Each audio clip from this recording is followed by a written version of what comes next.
as your skin ages and start to degenerate, it will also impact our overall health. Our goal is that in order to not only, achieve longevity, achieve our best health, we should look at our skin from this angle of like functional medicine, how we can optimize the function of our skin, how we can make our skin more resilient. And the consequence of like targeting aging at the cellular level in a way that will optimize the function of your skin is that your skin will look healthier, younger, and more radiant. Well, welcome to Biohacking with Brittany, the podcast where science meets wisdom. I'm Brittany Ford, holistic nutritionist, biohacker, and mom. And for years, I struggled with gut issues, hormonal imbalances, and the exhaustion of motherhood while running a business. Biohacking and functional medicine became my way back to clarity, vitality, and trust in my body. And that's why I'm here, not just to share information, but to share the practices and perspectives that truly shifted my health and my life. Each week, I bring you science-backed tools, honest conversations, and rituals I live myself so you can return to your own body's wisdom and create longevity on your own terms. Because your body already knows this is just the space to remember. Welcome back, everyone. I'm so excited that you are listening today. This podcast episode is in my series of 12 holiday rituals. And today we are talking all things skin with OneSkin. I got to sit down and talk with Carolina. She has a PhD and she is the co-founder and CEO of OneSkin. And before we kind of dive into that, if you want to enter the giveaway, you still can. Is open until December 24th. And winners will be chosen at the beginning of January. And this is honestly the biggest holiday giveaway I have ever done. You can win up to $5,500 worth of biohacking and longevity tech and products and supplements and all sorts of things. So there will be 12 winners, one winner per day. And for today, you can win OneSkin's topical face supplement and their eye cream as well. So absolutely the best. And we really get into it in this episode of like how the peptide works, why they use clean ingredients, what you should be looking for.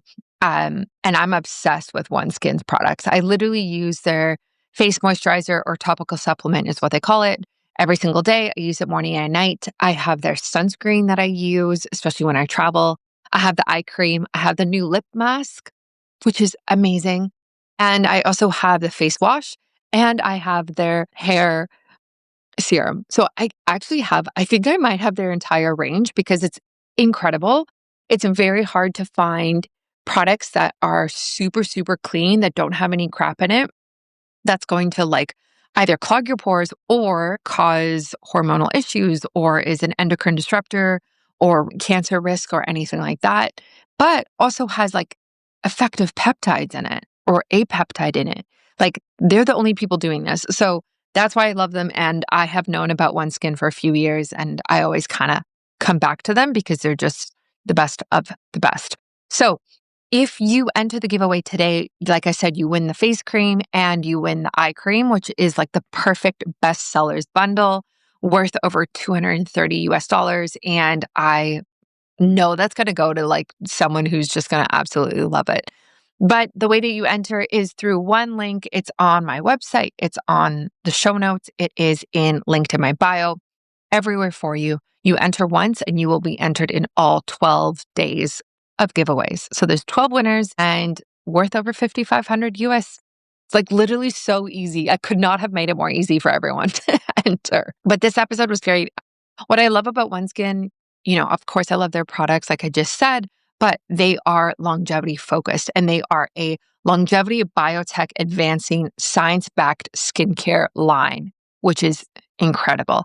And it's all about keeping the skin biologically younger, which I'm just obsessed with. I think that's so cool to be like really taking this approach. So Carolina is very well versed in stem cell biology, and we get into stem cells on this episode. Stem cells, exosomes, peptides, everything around like the tissue and the OS1 peptide, which is the like active ingredient in all of their products. So if you're curious and you want to try OneSkin yourself and you want to order it right now, I have a discount code. I have an affiliate link. I think my discount code is BIOHACKINGBRITTANY. I will link it in the show notes below. On my website, I have a shop with all my products, and it will be in my bio as well. So it's very easy to find. If you can't find it, send me a message on Instagram at BIOHACKINGBRITTANY, and I will hook you up so that you can save and start trying to use these products yourself. Enjoy this episode. Remember to enter the giveaway, and I will catch you tomorrow for one more. Welcome, Carolina, back to the show. I am so excited that you guys and OneSkin is coming back on the podcast. I think you were on the podcast a while ago. But I definitely want to talk about my skin journey in a second. But first of all, how are you doing? I'm doing great, and I'm so happy to be back, Brittany. Yeah, excited for this conversation. Yeah, yeah. So I guess before we like kind of dive into my own skin journey, for people who've never heard of OneSkin, I would love for you to just kind of explain what you do and why potentially you're different from like a lot of the other skincare companies out there. Yeah, sure. So, a little bit of a background on OneSkin. So, we started OneSkin almost like 10 years ago, and we didn't start the company to create a product or a brand. So, the company was founded by four PhDs, including myself. I have a background in stem cell biology and tissue engineering. And one of the things that we were initially doing, we out of our PhDs, like we built this platform that we can grow human tissues in the lab, including human skin. And initially, we were using these skin models to test products that were already in the market. And we were primarily interested in testing the anti aging products because obviously there is so much noise and misunderstanding about the efficacy of these products.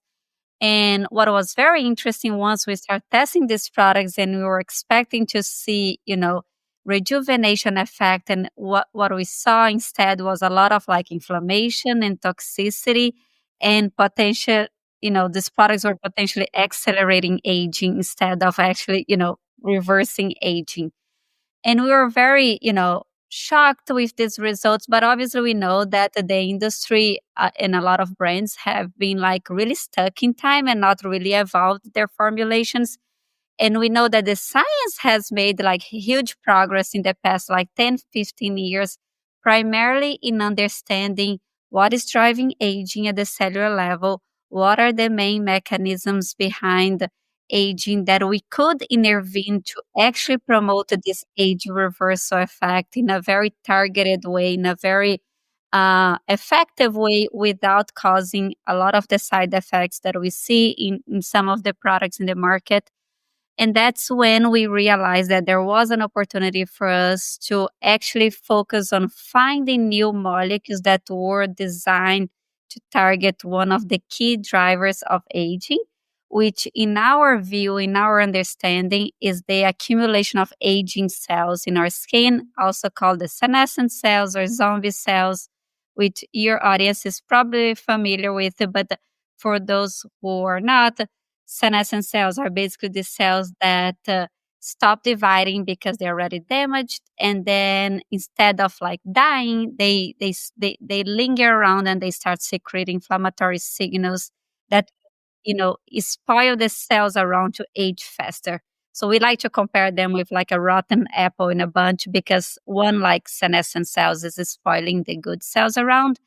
And from our understanding, and like a lot of the studies that were already published showed that if we can reduce the amount of those senescent cells, we can make room for the healthy ones to replicate, and basically they can restore, I would say, the youthness of the tissue. And that's what the approach that we brought to OneSkin. We spent 5 years researching peptides that could specifically reduce the amount of senescent cells in this and make your skin behave and function like younger skin again without any, side effects, inflammation, irritation, all the things that you could potentially experience with other products. Yeah, very interesting. So, how does this compare, I guess, with like the supplements that are on the market that really help targeting aging, right? Because there are so many ones that you can take that look at the different hallmarks of aging. So, would your approach to, I guess, like longevity be to take supplements and like have the topical treatment, like do both? Yeah, definitely. We believe that this is a two-way approach. It's both inside out and outside in.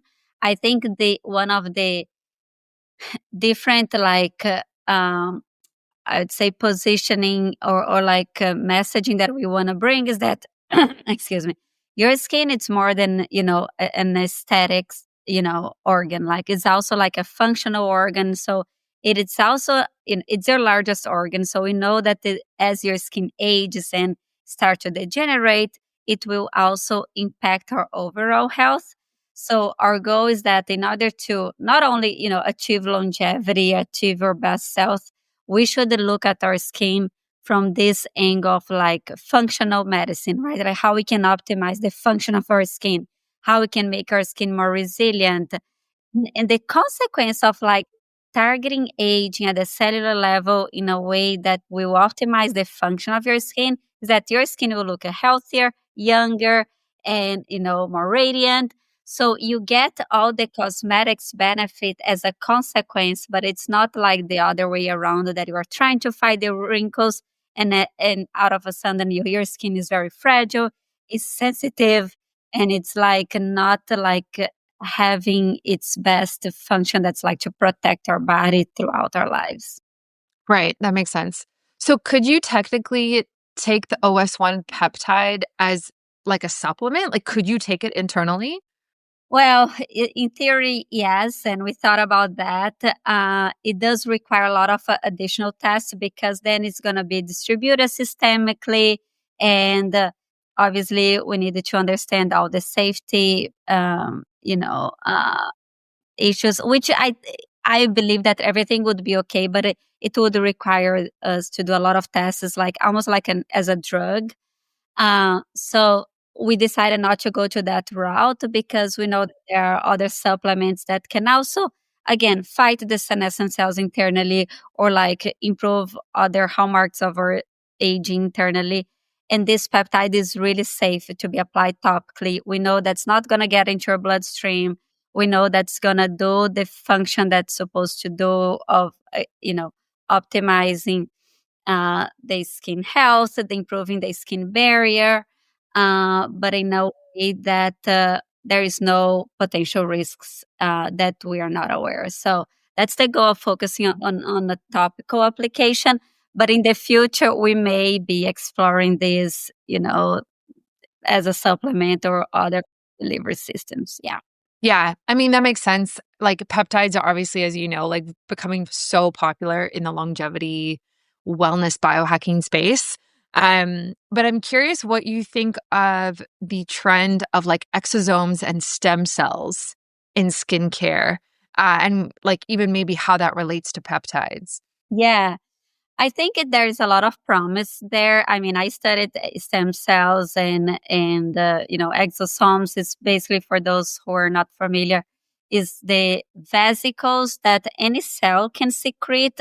And so, what kind of information is in that vesicle? It's what we're interested. So, if exosomes are derived from stem cells, they are usually going to secrete anti-inflammatory, like regenerative growth factors, and that's why they have this like huge potential of like to help with wound healing, regeneration in general, and similar with the stem cells.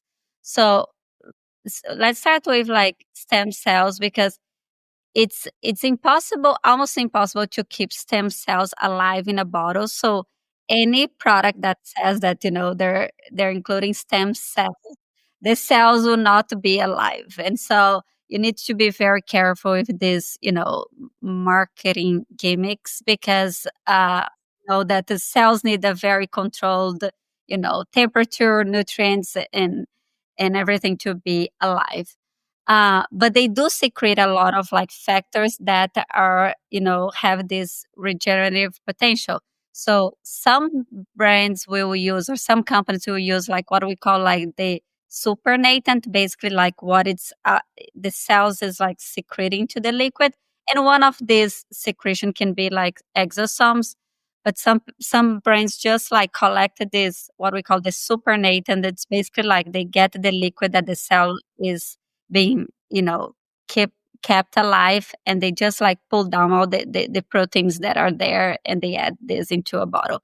So there are like potential growth factors and really interesting molecules that can signal that can induce this regeneration. I think that there are several things that we need to be careful. It's like the stability of these molecules, the consistency, because this can vary batch to batch. What is the source of the stem cell that you're using? So all of these things this needs to be very well standardized in order to have the final product delivering those benefits. And primarily, I would say evaluate stability on shelf, because a lot of these molecules factors they can be very unstable at like room temperature. And similar to exosomes. So exosomes can also be unstable in room temperature. So there are a lot of companies already trying to work on stabilize these exosomes in order to keep them uh, effective for longer.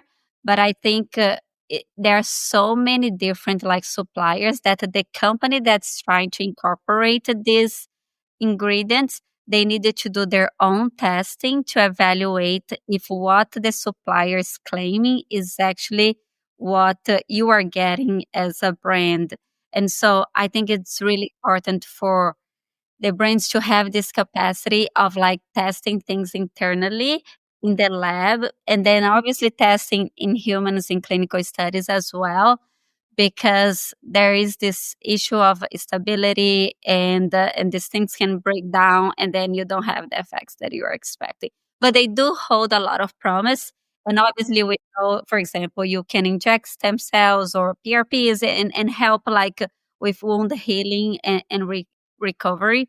So they have this incredible regenerative potential. We just need to make sure that they are still effective, in a product. And that's where things start to get a little messy.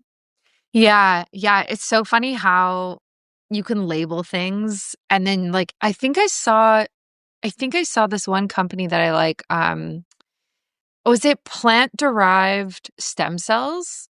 Would Yeah. that make sense on a bottle? No, mind you, I didn't buy it because I was like you said, like, I was a little sketched out. I was like, like, what does this mean? And, like, is this actually gonna be helpful?"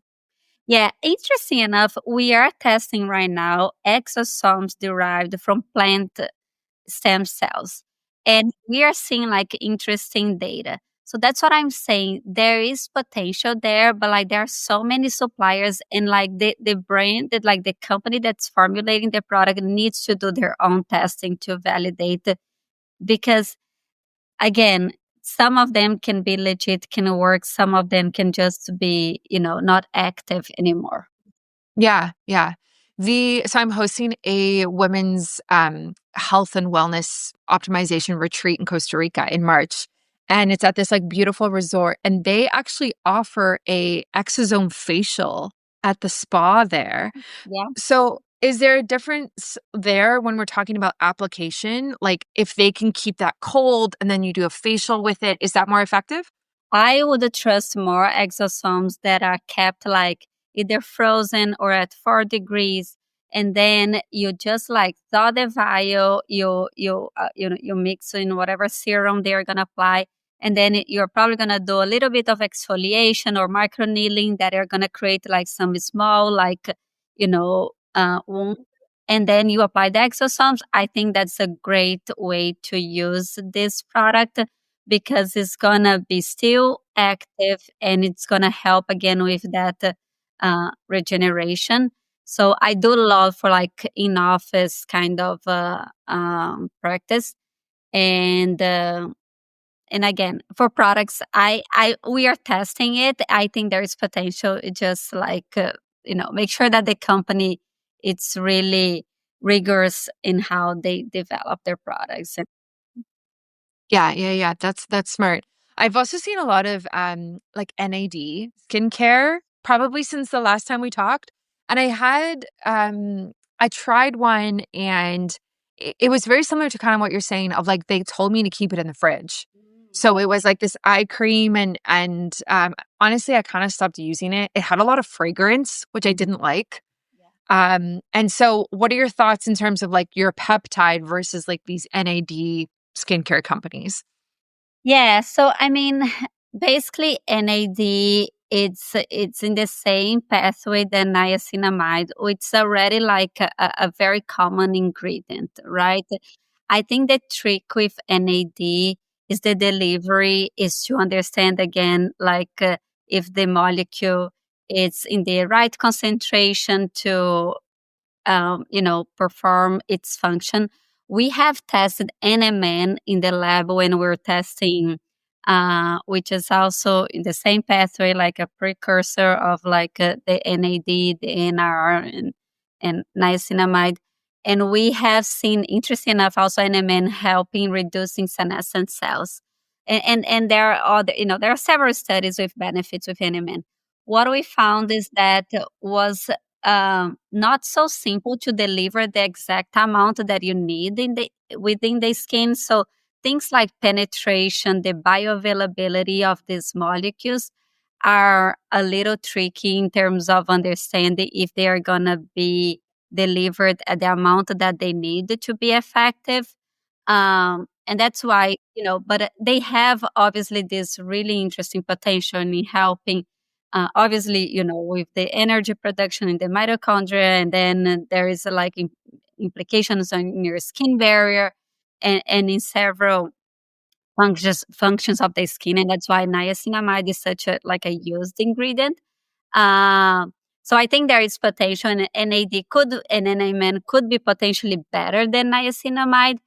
I think again, it's understanding stability delivery, and so the fact that this company is asking you to keep at 4 degrees is already a good sign. It's like it's trying to make sure that that molecule is stable.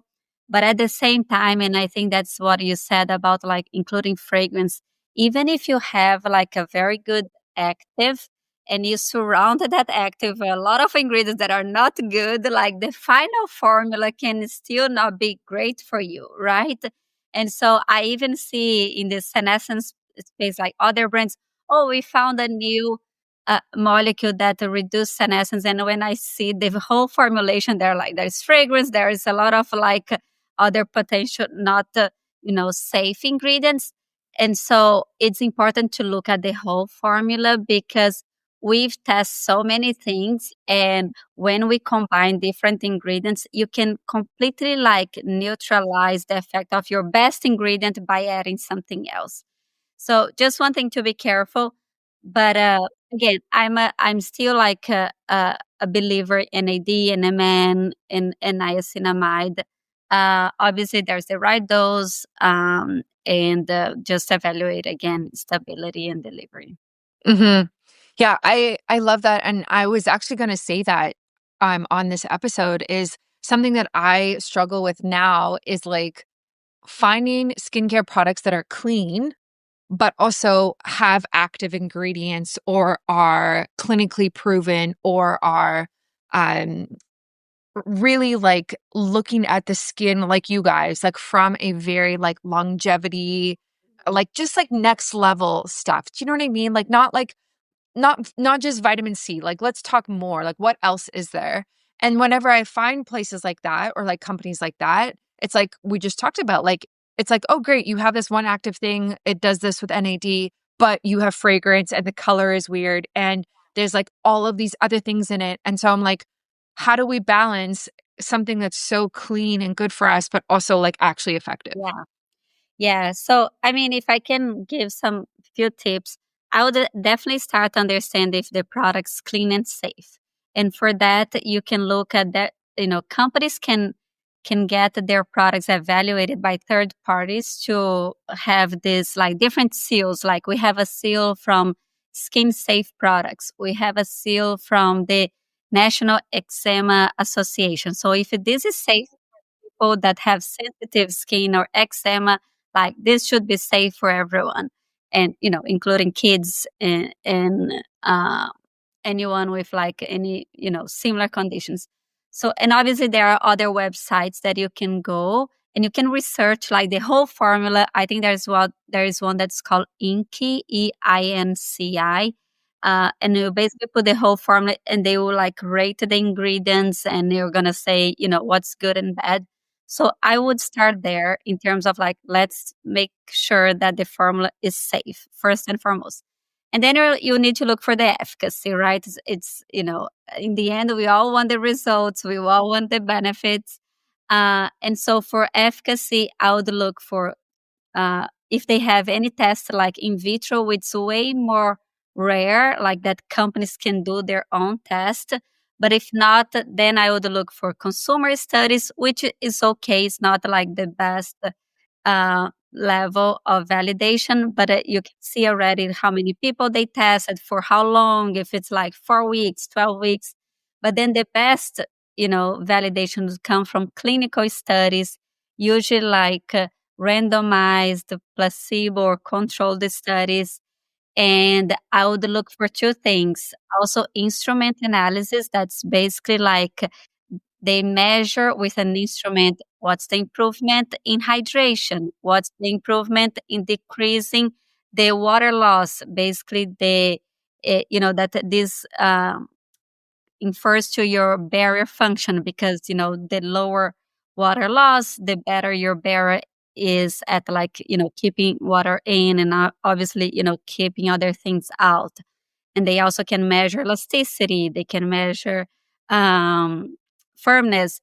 And so instrument data for me is the most like reliable one. And then you have the subjective obviously evaluation.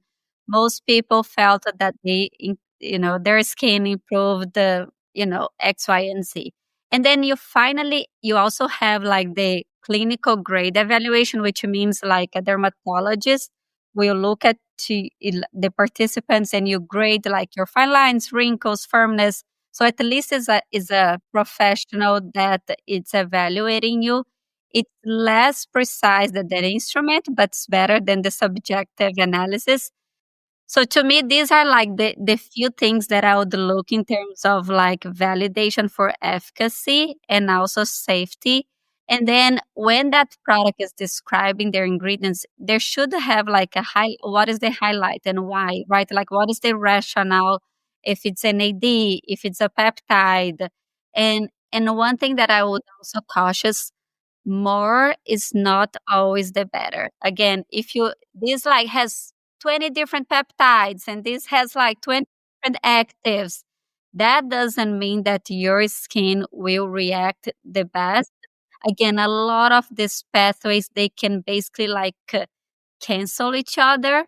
And so we needed to be very careful with brands that are adding too much in one product. And your skin again can overreact to it, and that's what happens with a lot of people when they start to have more sensitive skin. Just they're trying different products and different actives, and it's just too much.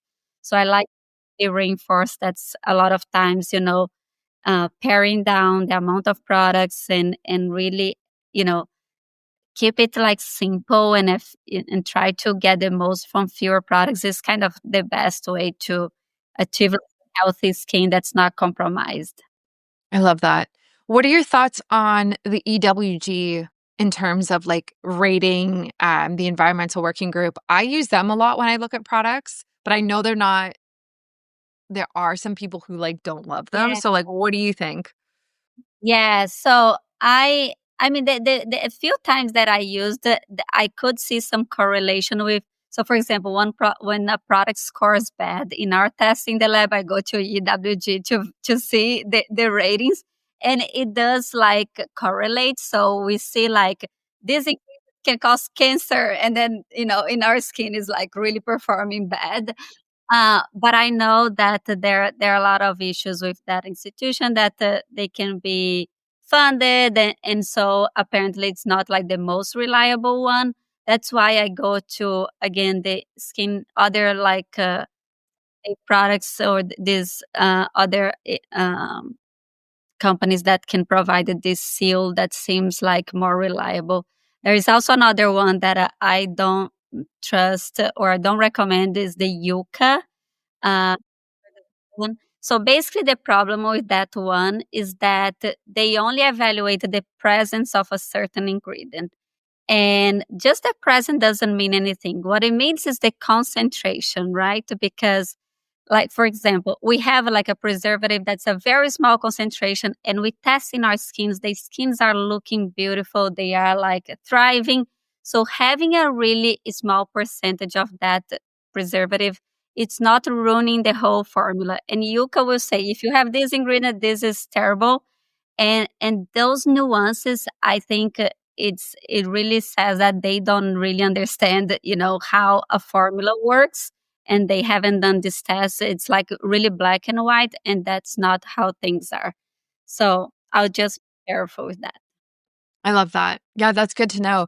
Yeah, I've heard the EWG might have questionable funding, and the people behind it might be questionable. So it is good to like be skeptical. It's just hard because you're like, who do I trust? I would look at least more than one source, and I would, look at two, three different like websites, and then hopefully if they're aligned, then you can trust, but not only one, and take that as like this. Yeah, yeah. Because I don't even think your products are on EWG. Like the last time I checked. Yeah, I honestly I haven't checked in a while too, so I don't think we are there. But uh Nope. Mhm. yeah. So yeah, in terms of like a skincare routine, and I just kind of went through this. So a lot of people do like eye cream, they'll do a vitamin C in the morning, they'll do a retinol or a retinol alternative at night. Then you have your moisturizer, and then you have like your exfoliator once a week or your face mask. So like how does your topical treatment or topical supplement that you call it, like, how does that fit in there? Like, Yeah. if I have all of these things on my counter, like, what order of the products do I do and use? Yeah, so we basically we recommend so there are two ways that you can go about. You can go through the lighter to the, thicker. So if you have a serum of vitamin C or retinol, you can apply it first. And then you apply the moisturizer, the topical supplement after.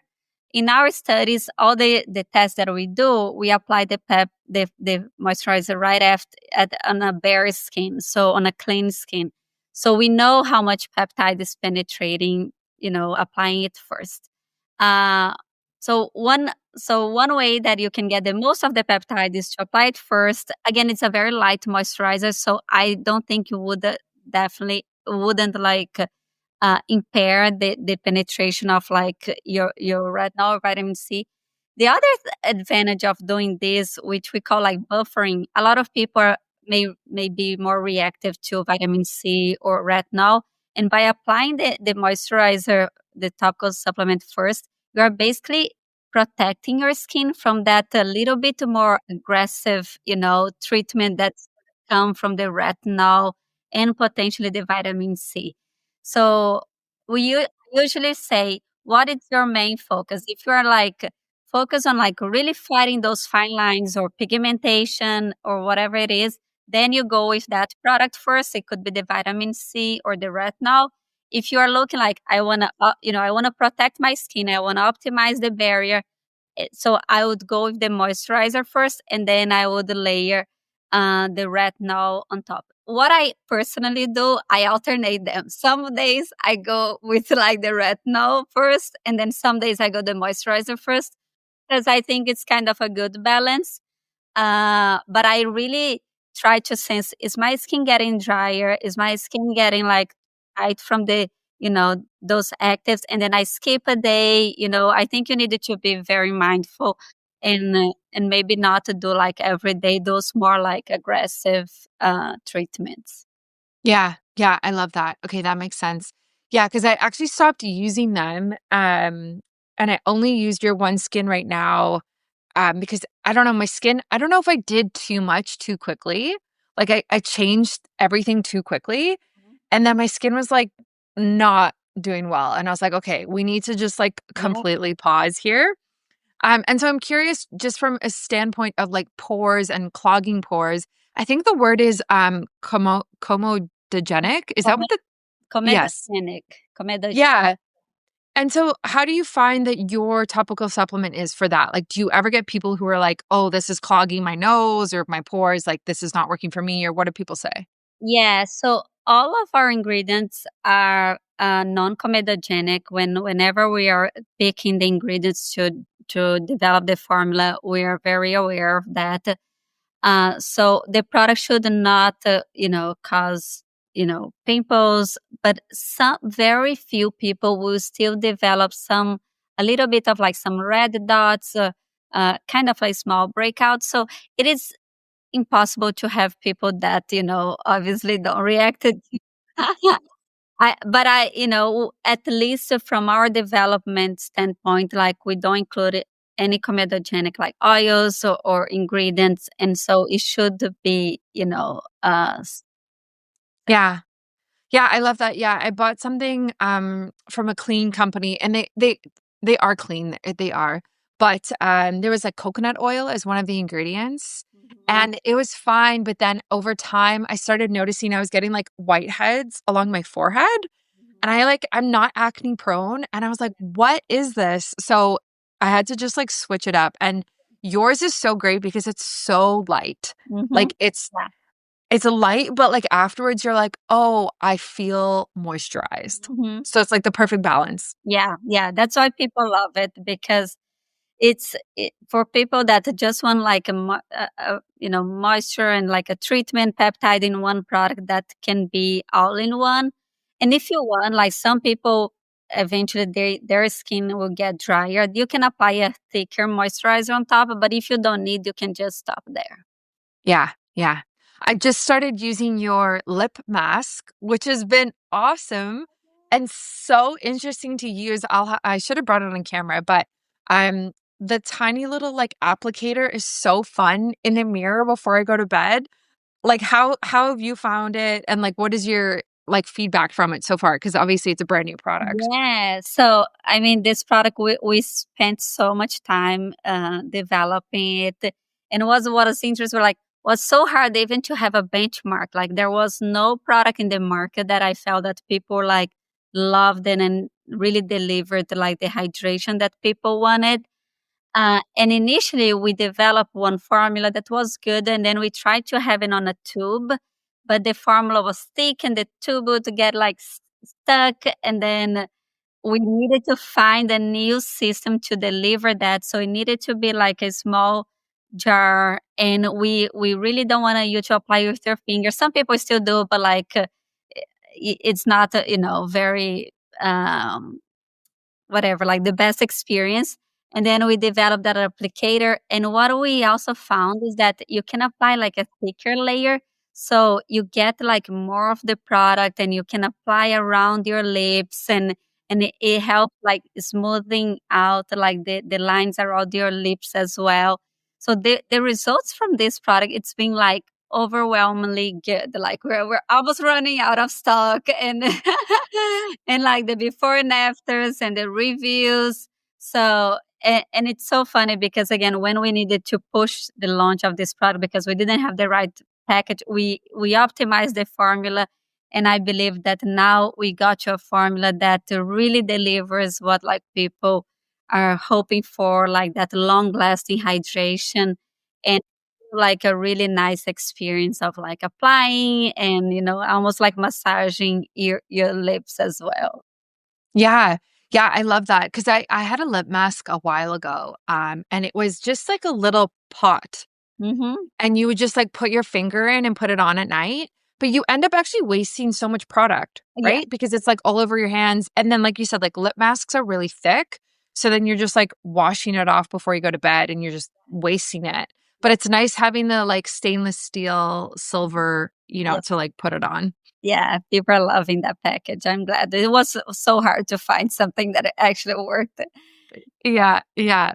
And then also your gua sha tool is so cool as well. So I've been trying this kind of like I did it years ago, but now I'm trying it again in the shower. And like it's such an interesting tool because my old gua sha did not look like that. So like I actually wonder if you have any tips on how to use a gua sha because what I kind of do is like outward and upward is like Mhm. what I've the general consensus. Is that correct? Yeah, so basically, yeah, and bummed that I don't have it here. Like you can do upward here, but you can also come down on your neck, and that will help like drain like the lymphatic system here. And then here, yeah, you always push up here around your eyes, you push up here as well. And then you get that little serrated like edge, and you go on the lines here around your mouth. You can do around your lips as well. Here on close to your like eyebrows. So we have a video on our website that can people can yeah. Good. Yeah, It I was yeah, I actually looked at your website and it's sold out, which like does not surprise me. But because I was looking for a video or like a diagram or something. I was like, how what side do I use where? And like, yeah, I yeah, just want to do it right. yeah, we have it on the we have this holiday kit that includes the lip mask, the gua sha, and the face moisturizer, and then there's a video there. Yeah. It's like the perfect kit. It The per honestly is the perfect Yeah. kit. Yeah. So I just want to switch gears a bit here in terms of like longevity, and obviously you guys have been in the longevity space since the beginning. I'm curious what your thoughts are looking forward, like for the longevity space in general. Where do you think we're going, and what do you think? Yeah, where do you see the industry kind of shifting towards? And you mean the industry in general? Longevity Yeah, just company? in general, because I feel like you are just one of the leading longevity skincare companies. So obviously you're in this all the time. Yeah. I mean, I'm so excited about everything that I'm seeing. I was just at a conference like 2 weeks ago, eudaimonia. I don't know if you, yeah, yeah. It's like we're seeing like this movement, and everyone is like getting educated. We're getting aware of like how to take, agency of our health, like and taking these steps in terms of like prevention, but also understand what's going on in our bodies, right? And not like relying on this old healthcare system that it's still like so antiquated. My husband went to a doctor yesterday, and he has like a small hernia, and the doctor said, and he said, "Oh, but it hurts. Oh, just get used to it. You're getting old." Like this kind of mindset to me, it's so like unbelievable, like outdated. And I think now we're seeing this new kind of revolution. No, like I take care of my body because I don't want to hurt. I want to be active. I want to be doing the things that I love when I'm like 70, 80s. I want to be looking my best. And so I think there is a lot of like good initiatives, a lot of research, a lot of companies that are really serious in terms of like investing in building and delivering like good products and helping us to take more ownership of our health. So I'm super optimistic, and I know that you're on top of like everything that's going on. It's probably as well. But I think a big mission of my life is like to really help people to age in a better way, to continue to, have this life that can enjoy living, right? Like it doesn't make sense if you're suffering, if you're fighting a lot of chronic diseases, and there are so many things that we can do to prevent that. And I think like one of the areas like hormonal replacement for menopause, and my mom was like out of like a hormonal replacement for 10 years, and I got her back because I saw that there is still an opportunity for her to get benefits from that.